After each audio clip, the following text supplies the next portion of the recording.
24 लोकसभा चुनाव खत्म हो चुका है और अब 25 बिहार विधानसभा चुनाव की तैयारियां शुरू हो चुकी हैं। नमस्कार, मैं श्वेता और आप देख रहे हैं न्यूज फॉर नेशन।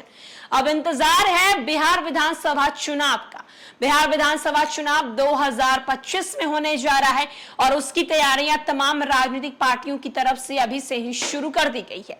अगर हम इंडिया अलायंस की बात करें तो इंडिया अलायंस ने 2024 लोकसभा चुनाव में बेहतर प्रदर्शन किया है। बिहार में भी इंडिया अलायंस के जो प्रदर्शन है वो अच्छे रहे हैं, पिछले 2019 लोकसभा चुनाव से बेहतर रहे हैं। वहीं 2025 बिहार विधानसभा चुनाव की तैयारियां जो है इंडिया अलायंस ने अभी से ही शुरू कर दी है।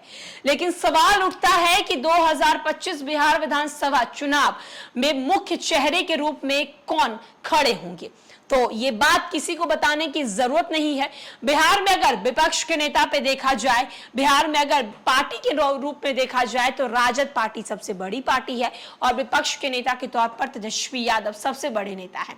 ऐसे में अब इंडिया अलायंस के जितने भी दल हैं उन्होंने ये फैसला ले लिया है कि 2025 बिहार विधानसभा चुनाव तेजस्वी यादव के चेहरे पर ही लड़ी जाएगी।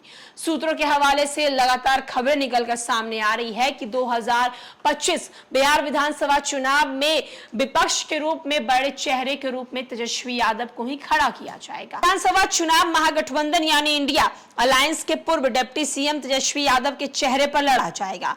सही ही इंडिया गठबंधन के अन्य घटक जल्द ही विधानसभा चुनाव की तैयारी में जुट जाएंगे। बिहार में आरजेडी के सहयोगी कांग्रेस, तीनों लेफ्ट पार्टियां और मुकेश सहनी की वीआईपी ने तेजस्वी के नेतृत्व में बिहार विधानसभा चुनाव लड़ने की तैयारी में हामी भर दी है।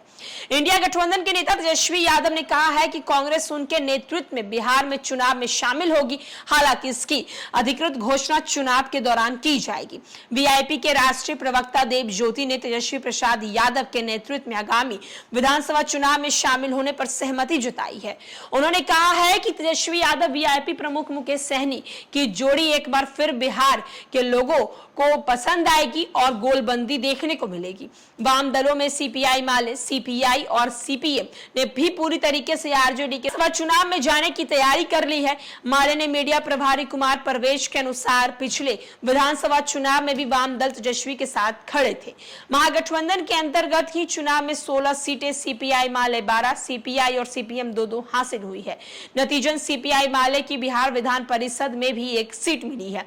पिछले विधानसभा चुनाव में आरजेडी ने 70 सीट हासिल की थी, बिहार में सबसे बड़ी पार्टी बनकर उभरी थी, मगर तब आरजेडी सत्ता से 2 कदम दूर रह गई थी। इस बार समीकरण बदल चुका है। तब लोजपा आर के चिराग अकेले चुनावी मैदान में थे। उनके प्रदर्शन में एनडीए और खासकर जदयू को नुकसान हुआ था, जबकि इस बार वे सत्ता पक्ष में के साथ खड़े हैं। तो आप देख सकते हैं इस बार बिहार विधानसभा चुनाव जो है वो बेहद ही तनावपूर्ण होने वाला है, क्योंकि पिछले बार की बात करें इस बार कहीं ना कहीं जो समीकरण है वो बेहद ही बदल चुके हैं। अब देखना होगा कि 2025 बिहार विधानसभा चुनाव में एनडीए वर्सेस इंडिया अलायंस की जो तैयारियां है वो किस तरीके से होती हैं और कौन जो है वो किसको पटखनी देने में कामयाब होते हैं। फिलहाल के लिए इस अपडेट में इतना ही।